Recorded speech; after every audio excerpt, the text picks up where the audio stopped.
نحمده و نصلی علی رسوله الکریم اما بعد فاعوذ باللہ من الشیطان الرجیم بسم اللہ الرحمن الرحیم ان اللہ و ملائکته یصلون علی النبی یا ایھا الذین آمنوا صلوا علیہ وسلموا تسلیما اللهم صل علی محمد وعلی آل محمد کما صلیت علی ابراہیم وعلی آل ابراہیم انک حمید مجید اللهم بارک علی محمد وعلی آل محمد کما بارکت علی ابراہیم وعلی آل ابراہیم انک حمید مجید۔ میرے بہن بھائیوں، میرے وی لوگ میں آپ سب کو خوش آمدید۔ میں ہوں عبدالحق بیہان اور میرا سلام آپ کو پاس قبول ہو۔ اور کیسے مزاج ہیں، خیر عافیت سے ہیں؟ امید ہو کہ اللہ تعالیٰ آپ سب کو خیر عافیت سے رکھے اور آپ سب خوش ہوں گے۔ میں بھی الحمدللہ خوش ہوں مدینہ منورہ میں، اور جیسے کہ الحمدللہ میرا وی لوگ بہت اچھا رہتا ہے روز۔ پچھلے 2 دن میں اپلوڈ نہیں کیا ویڈیو، کچھ پرسنل مصروفیات کی وجہ سے، تو آج پھر میں ڈیلی روٹین شروع کروں گا انشاءاللہ ترجمہ قرآن پاک کا۔ اور آج کا جو ہے ترجمہ قرآن پاک اور میاں بیوی کے بارے میں اللہ تعالیٰ نے جو قرآن میں ہمیں نصیحت دی ہے اس کے بارے میں آپ کو بتاؤں گا، اور ترجمہ قرآن پاک کا میں آپ کے ساتھ شیئر کروں گا۔ اس میں رمضان شریف کے بارے میں، رمضان شریف میں میاں بیوی کے لیے جو اللہ نے ہدایت دی ہے وہ ہے۔ میں پہلے یہ اسی لیے بتا رہا ہوں تاکہ فیمیل اور بچے اگر ویڈیو دیکھنا چاہ رہے ہیں تو ان کی مرضی ہے، اور نہ دیکھنا چاہیں تو ان کی مرضی ہے، کیونکہ ایک اللہ کی ہدایت ہے ہمارے لیے، یہ آپ پہ ہے آپ یہ سننا چاہتے ہیں کہ نہیں۔ میرا جو ڈیوٹی ہے مجھے اللہ اسی طرح روز ترجمہ قرآن کا آپ کے ساتھ شیئر کرنے کی اور مجھے خود بھی عمل کرنے کی توفیق عطا فرمائے۔ بسم اللہ الرحمن الرحیم۔ رمضان کا مہینہ وہ ہے جس میں قرآن نازل کیا گیا جو انسانوں کے لیے ہدایت ہے، اور اس میں ہدایت کی واضح اور حق کو باطل سے جدا کرنے والی دلیلیں ہیں۔ پھر تم میں سے جو شخص اس مہینے کو پائے تو اسے چاہیے کہ اس کے روزے رکھے، اور جو شخص بیمار ہو یا سفر پر ہو تو وہ دوسرے دنوں میں گنتی پوری کرے۔ اللہ تمہارے لیے آسانی چاہتا ہے اور وہ تمہارے لیے تنگی نہیں چاہتا، اور تاکہ تم گنتی پوری کرو اور اس پر اللہ کی بڑائی بیان کرو کہ اس نے تمہیں ہدایت دی، اور تاکہ تم شکر کرو۔ اور اے نبی صلی اللہ علیہ وسلم، جب میرے بندے آپ سے میرے بارے میں سوال کریں تو بے شک میں قریب ہوں، میں دعا کرنے والے کی دعا قبول کرتا ہوں جب بھی وہ مجھ سے دعا کرے۔ پس چاہیے کہ وہ بھی میرے حکموں کو مانے اور مجھ پر ایمان لائے تاکہ وہ ہدایت پائے۔ تمہارے لیے روزے کی رات کو اپنی عورتوں کے ساتھ صحبت کرنا حلال کر دیا گیا ہے، وہ تمہارے لیے لباس ہیں اور تم ان کے لیے لباس ہو۔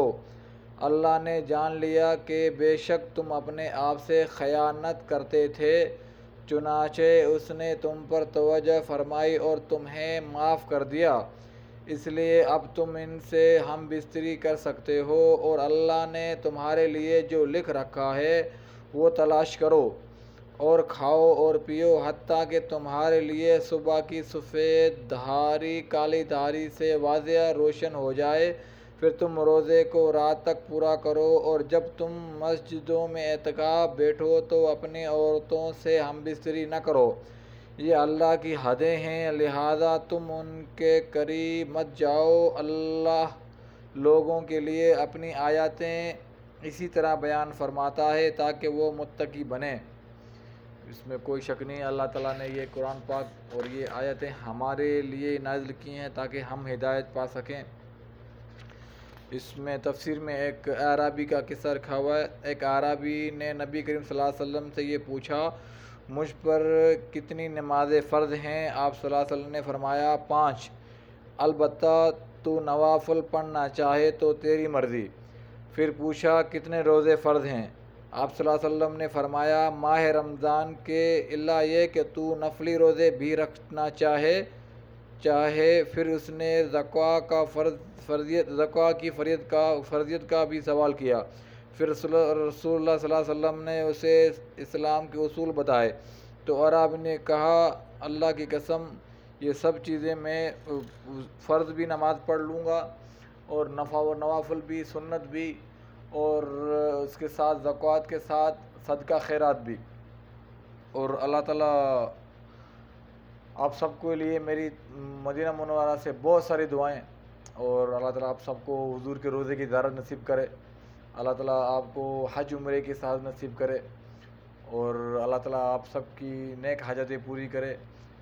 اور جن جن لوگوں نے مجھے دعا کے لیے کہا ہے اور جن جن لوگوں نے نہیں بھی کہا ہے یوٹیوب کی نسبت سے، جو مجھے جانتے ہیں، آپ سب کو، پوری امت مسلمہ کے اللہ تعالیٰ ہر پریشانی دور کرے۔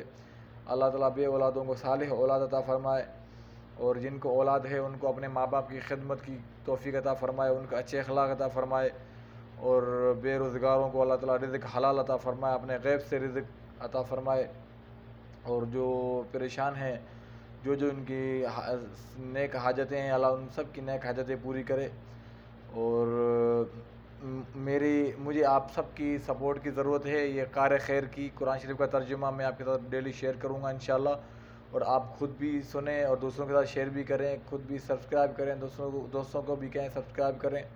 اور کچھ دوست یوٹیوبر ہیں جو مجھے یوٹیوب پہ میسج کرتے ہیں کہ جی ہم آپ کے ساتھ جڑ گئے ہیں، وہ مجھے پتہ ہے صرف گیو اینڈ ٹیک کے حساب سے، اور بڑی مہربانی کریں یوٹیوبروں کو میرا عرض ہے کہ آپ میری یوٹیوب ویڈیو دیکھتے ہیں، بڑی مہربانی آپ کی، میں بھی آپ کی ویڈیو دیکھتا ہوں اور دیکھتا رہوں گا۔ بس عرض یہ کرنا چاہتا ہوں کہ آپ پہلے سبسکرائب کر کے پھر مجھ سے سبسکرائب کروا کے آپ خود پھر وہ انسبسکرائب کر دیتے ہیں، بڑی مہربانی ہوگی۔ آپ نہیں سبسکرائب کرنا چاہتے نہ کریں، بڑی کرم نوازی ہوگی آپ کی، مگر ہاں آپ مجھے کہو گے میں آپ کی ویڈیو دیکھوں گا، اچھا مواد ہوگا جو میرے نالج میں اضافہ ہوگا وہ میں دیکھوں گا آپ کی ویڈیو۔ آپ ویلوگر ہیں یا کچھ اور چیزیں آپ اپلوڈ کرتے ہیں، میں آپ کا چینل دیکھوں گا، جتنا ٹائم ہوگا۔ میں دوست جو کافی لوگ مجھ سے جڑے ہوئے ہیں، میں ان کا ویڈیو سب کی دیکھتا ہوں وقت کے حساب سے۔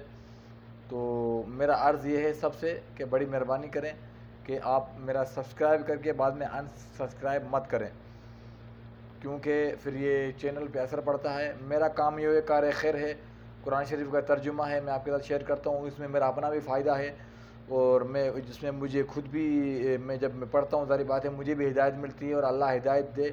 میری دعائیں ہیں کہ اللہ تعالیٰ آپ کو بھی ہدایت دے، پوری امت مسلمہ کو اللہ تعالیٰ کی رضا کے حساب سے چلنے، اللہ جس چیز سے راضی ہو اللہ ہمیں سیدھا راستہ دکھائے۔ تو آپ میری ہیلپ کریں تاکہ میرے یوٹیوب ویڈیوز آپ شیئر کریں دوستوں کے ساتھ، اور اللہ تعالیٰ سب کو کامیابی عطا فرمائے، اس دعا کے ساتھ کہ انشاءاللہ اللہ تعالیٰ پوری امت مسلمہ کو اپنے حفظ امان میں رکھے۔ انشاءاللہ پھر دوسری ویلوگ میں ملاقات ہوگی۔ السلام علیکم۔